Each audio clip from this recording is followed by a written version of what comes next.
పెద్దలు దివంగత ప్రధానమంత్రి మాన్యులు డాక్టర్ మన్మోహన్ సింగ్ గారికి నివాళులు అర్పించే ఈ సందర్భంగా ముందుగా ముఖ్యమంత్రి గారు ప్రవేశపెట్టిన సంతాప తీర్మానానికి పూర్తిగా మా పార్టీ తరపున మద్దతు తెలియజేస్తూ డాక్టర్ మన్మోహన్ సింగ్ గారికి భారతరత్న ఇవ్వాలి అని ఏదైతే వారు ప్రతిపాదన పెట్టారో దానికి కూడా సంపూర్ణంగా మా మద్దతు ప్రకటిస్తూ తప్పకుండా ఈ భారతరత్న అనే పురస్కారానికి గౌరవానికి వారు ఖచ్చితంగా అర్హులనే మాటను కూడా మా పార్టీ కూడా సమర్థిస్తూ వారి ప్రతిపాదనను పూర్తి స్థాయిలో ఏకీభావం తెలియజేస్తా ఉన్నాం అధ్యక్ష మన్మోహన్ సింగ్ గారి గొప్పతనాన్ని, మన్మోహన్ సింగ్ గారి యొక్క సామర్థ్యాన్ని, మన్మోహన్ సింగ్ గారి యొక్క తెలివితేటల్ని మొట్టమొదటగా గుర్తించింది కూడా మన తెలంగాణ బిడ్డ పివి నరసింహారావు గారు అనేది నిర్వివాదం అధ్యక్ష.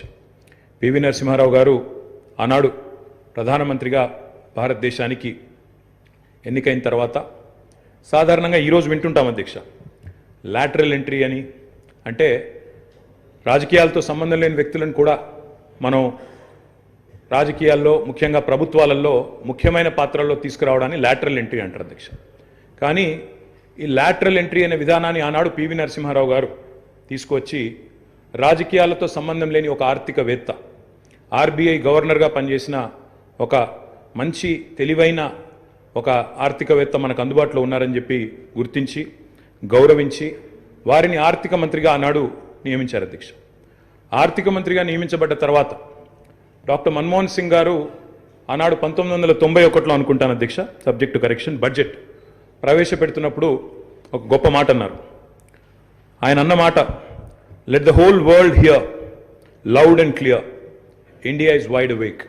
అంటే ప్రపంచం మొత్తం వినాల్సిన సమయం వచ్చింది, నా దేశం మేల్కొని ఉంది అనే మాట ఆనాడు ఒక ఆర్థికవేత్తగా ఆర్థిక సంస్కరణలు ప్రవేశపెట్టే సందర్భంలో డాక్టర్ మన్మోహన్ సింగ్ మాట్లాడిన మాట అధ్యక్ష. ఆ మాటలు, ఆయన సిద్ధాంతం, ఆనాటి పివి నరసింహారావు గారి నాయకత్వం ఇవాళ ఈ దేశంలో సమూలమైన సంస్కరణలు తెచ్చింది. ఈ దేశంలో ఎన్నో రకమైన విప్లవాత్మకమైన మార్పులు కూడా వచ్చినాయి అధ్యక్ష. కేవలం 15 రోజులు మాత్రమే ఫారెక్స్ నిలువలు ఉన్న ఆనాటి పరిస్థితి నుంచి మొత్తం ప్రపంచం అంతా ఆశ్చర్యపోయే స్థాయికి దేశాన్ని పరిగెత్తించిన ఆర్థిక సంస్కరణ శీలి డాక్టర్ మన్మోహన్ సింగ్. అనవసరపు డాంబికాలు, అనవసరపు ఆర్భాటాలు లేకుండా, హడావుడి లేకుండా సింపుల్ లివింగ్, హై థింకింగ్ అనే మాటకి పర్యాయ పదంగా డాక్టర్ మన్మోహన్ సింగ్ గారిని మనం చెప్పుకోవచ్చు అధ్యక్ష. Loyalty is a very rate. Loyalty అనేది, విశ్వాసం అనేది ఇవాళ రాజకీయాల్లో చాలా అరుదైన పదం అధ్యక్ష.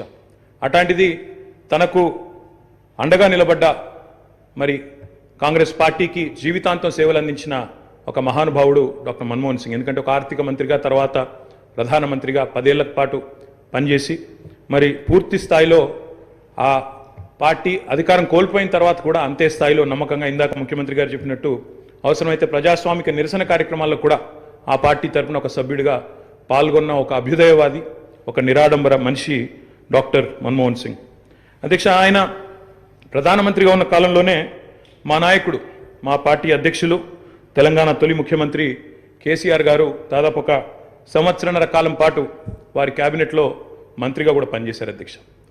మంత్రిగా పనిచేసే క్రమంలో ఆనాడు 2004లో కాంగ్రెస్ పార్టీతో పొత్తు పెట్టుకొని మరి ఆనాడు ఎన్నికల్లో గెలిచిన తర్వాత క్యాబినెట్లో భాగస్వామ్య పక్షాలను కూడా ఆహ్వానించి కేసీఆర్ గారి క్యాబినెట్ మంత్రిగా తీసుకున్న తర్వాత వెంటనే ఒక చిన్న చిక్కు సమస్య వచ్చింది అధ్యక్ష. కేసీఆర్ గారికి పోర్ట్ఫోలియో ఆనాడు షిప్పింగ్ పోర్ట్ఫోలియో ఇవ్వడం జరిగింది. ఇస్తే వెంటనే డిఎంకే వాళ్ళు, అప్పుడు వాళ్ళు ప్రధాన భాగస్వామ్య పక్షం యూపీఏలో, వాళ్ళు వెంటనే అభ్యంతరం లేవనెత్తినారు. మీరు మాకు కమిట్మెంట్ ఇచ్చారు, మాకు ప్రామిస్ ఇచ్చారు, మీరు వెంటనే మరి వారికి ఎట్లా ఇస్తారో అని అభ్యంతరం పెడితే కేసీఆర్ గారు ఒక్క క్షణం కూడా సంకోచించకుండా వెంటనే మన్మోహన్ సింగ్ గారి దగ్గరికి వెళ్ళి, డాక్టర్ గారు నేను వచ్చింది పదవుల కోసమో పోర్ట్ఫోలియోల కోసమో కాదు, నేను వచ్చింది నా తెలంగాణ కోసం అని చెప్పి వారికి తిరిగి ఆ షిప్పింగ్ పోర్ట్ఫోలియోని ఇస్తే ఆ రోజు మన్మోహన్ సింగ్ గారు అన్న మాట అధ్యక్ష, చంద్రశేఖరరావు గారు మీరు ఏ నిబద్ధతతో, ఏ సిద్ధాంతం కోసం, ఏ రాష్ట్రం కోసం అయితే వచ్చారో అది ఫలించాలి అని మనసారా నేను కోరుకుంటున్నాను. ఇవాళ ఈ నిర్ణయం మీరు ఏదైతే తీసుకున్నారో దీనివల్ల కూడా మీకు కూడా గొప్ప గుర్తింపు, గౌరవం వస్తుంది, మీరు ఒక కర్మయోగిగా గుర్తించబడతారని చెప్పి కూడా వారు చెప్పడం జరిగింది అధ్యక్ష, తదనంతరం 2004 నుంచి 14వ సంవత్సరంలో ఎప్పుడైతే తెలంగాణ రాష్ట్రం ఏర్పడ్డదో పెద్దలు చెప్తారు అధ్యక్ష, nothing can stop an idea who's time has come. అంటే ఒక గొప్ప ఆలోచనకు, ఒక అరుదైన సందర్భానికి సమయం వచ్చినప్పుడు ప్రపంచంలో ఏ శక్తి దాన్ని ఆపలేదు అధ్యక్ష. అట్లా మన్మోహన్ సింగ్ గారు కూడా నమ్మారు కాబట్టే ఆనాడు తెలంగాణ ఉద్యమంలో ఉన్న నిబద్ధత, తెలంగాణ ఉద్యమానికి ఉన్న బలం, తెలంగాణ ప్రజల యొక్క పోరాట స్ఫూర్తి ఇవన్నీ కూడా అర్థమైనాయి కాబట్టే 14లో ఆనాడు అనివార్య పరిస్థితుల్లో తెలంగాణ రాష్ట్ర ఏర్పాటు జరిగినప్పుడు అప్పుడు మన్మోహన్ సింగ్ గారి నాయకత్వంలో జరిగింది. తప్పకుండా మేమందరం కూడా దాన్ని మర్చిపోము అధ్యక్ష. అధ్యక్ష, ఒక్క మాట ఇవాళ గుర్తు చేసుకోవాల్సిన అవసరం ఉంది. మన్మోహన్ గారి నిబద్ధత గుర్తు చేసే సందర్భంలో సరిగ్గా ప్రధానమంత్రిగా వారు ఎన్నికైన తర్వాత 6 నెలలకి పెద్దలు మా పార్టీ అధ్యక్షులు కేసీఆర్ గారు ఆనాటి కేబినెట్ సహచరుడిగా వారికి ఒక ముఖ్యమైన డెలిగేషన్ నేను తీసుకొని వస్తున్నాను సార్, దయచేసి మాకు సమయం ఇవ్వండి అని అడిగినారు. ఇది నేను చెప్పేది మీరు పేపర్లో కూడా చూసుకోవచ్చు అధ్యక్ష. డిసెంబర్ 18, సరిగ్గా 20 సంవత్సరాల కిందట, డిసెంబర్ 18, 2004 సంవత్సరం అధ్యక్ష టైం ఇచ్చారు ఆయన. ఇస్తే సార్ మాకు 5 నిమిషాలు కాదు, నేను ఒక ముఖ్యమైన బృందాన్ని తీసుకొస్తున్నా, ఆర్ కృష్ణయ్య గారు, అదేవిధంగా వకులాభరణం కృష్ణమోహన్ రావు గారు, ఇట్లా కొంతమంది మా దగ్గర బలహీన వర్గాల కోసం పనిచేసే నాయకులు ఉన్నారు, వారందరినీ తీసుకొని వస్తున్నాను, దయచేసి ఒక అర్ధగంట 45 నిమిషాలు సమయం ఇవ్వండి అన్నారు. అంటే మన్మోహన్ సింగ్ గారి గొప్పతనం ఏంటంటే అధ్యక్ష, సమస్య తీవ్రత తెలుసుకున్న తర్వాత ఓబీసీలకు అన్ని రాష్ట్రాల్లో మంత్రిత్వ శాఖలు ఉన్నాయి, కేంద్రంలో కూడా ఓబీసీ వెల్ఫేర్ మినిస్ట్రీ పెట్టాలి అని మన్మోహన్ సింగ్ గారి దగ్గరికి కేసీఆర్ గారు డిసెంబర్ 18, 2004 నాడు ఒక బృందాన్ని తీసుకొని వెళ్తే 45 నిమిషాల సమయం ఇచ్చిన ప్రధానమంత్రి గారు గంటన్నర సేపు వారితో గడిపినారు అధ్యక్ష. గంటన్నర సేపు మొత్తం విషయం అర్థం చేసుకోవడానికి, అధ్యయనం చేయడానికి గంటన్నర సేపు వారితో గడిపి తప్పకుండా నేను చూస్తాను అని చెప్పి వారు చెప్పిన మాట కూడా నేను గుర్తు చేస్తా ఉన్నా అధ్యక్ష. అధ్యక్ష, ఎన్నో అడ్డంకులు, ఎన్నో అభ్యంతరాలున్నా వాస్తవం మరి మన్మోహన్ సింగ్ గారు ప్రజాస్వామిక ఉద్యమాలకు అండగా నిలబడ్డారు.